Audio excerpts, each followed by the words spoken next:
We enjoyed the beautiful voice of Aubrey Bullock just a few minutes ago, and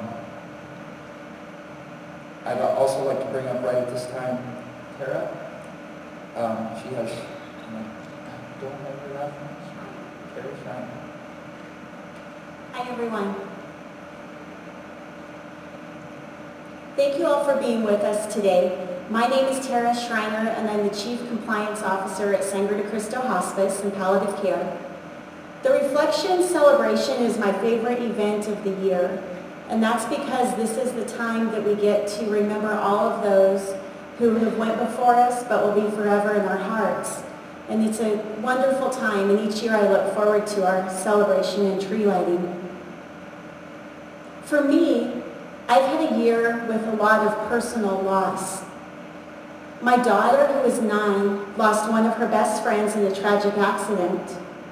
Consoling my own child as she works her way through grief and the realities of her experiences from here forward, not including her special friend, have been something that I've never experienced before.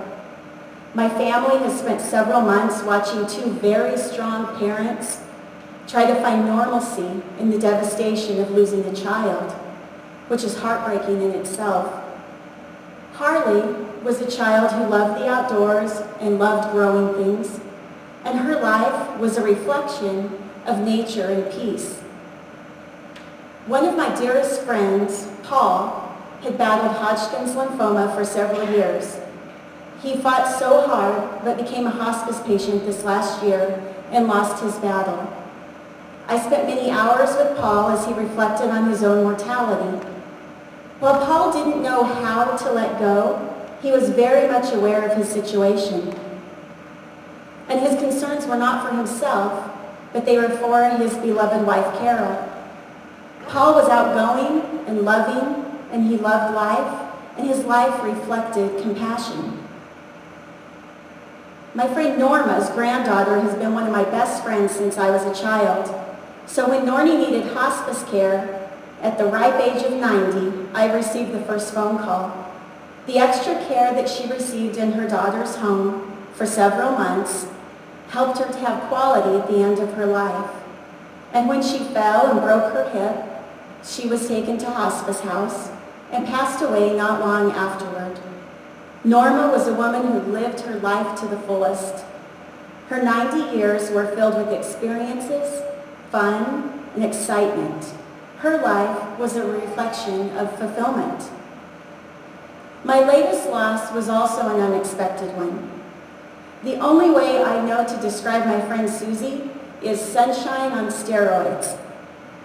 Although Susie had melanoma several years ago, she'd been healthy for many years, so the brain tumors were a shock to all of us, especially her family.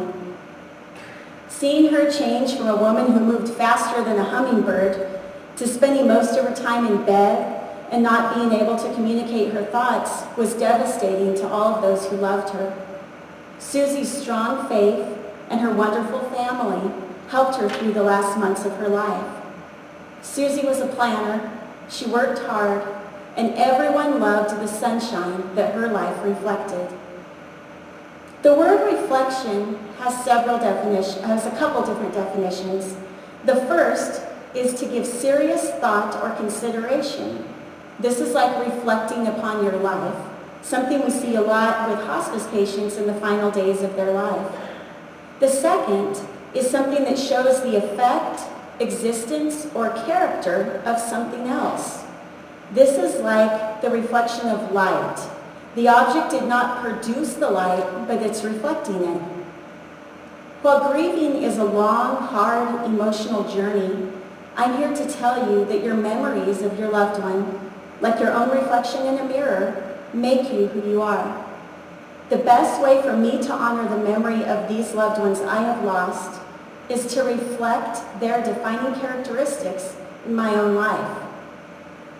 Everyone's loss is different, and I know that my grief experience is not the same as yours, and no one knows how you feel because feelings are unique. I know that death is the final stage of life for each of us, and that no one gets through life without experiencing grief and loss. I am learning that I can turn loss into meaning through reflections. In memory of Harley, I can reflect a childlike peace in my life and teach my daughter to do the same. By reflecting compassion, I honor my friend Paul and his love for everyone that he met. By living a fulfilled life, I think of Nornie and the life lessons that she taught me by just being herself.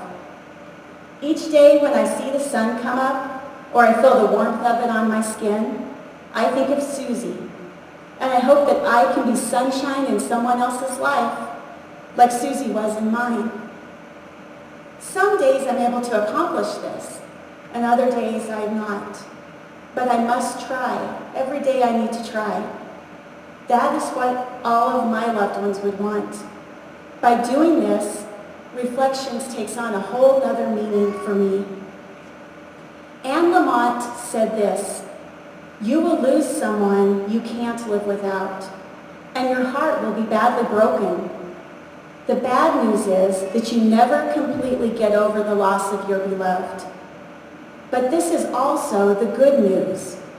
They live forever in your broken heart that doesn't seal back.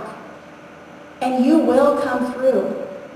It's like having a broken leg that never heals perfectly, that still hurts when the weather gets cold, but you learn to dance with a limp." So today, and throughout the holiday season, which will be very hard for many of you, I know, I want to encourage you to reflect on the good, forget the bad, and cherish the memories that you hold dear in your hearts. Learn to dance, even with a limp, and find happiness. Thank you all very much.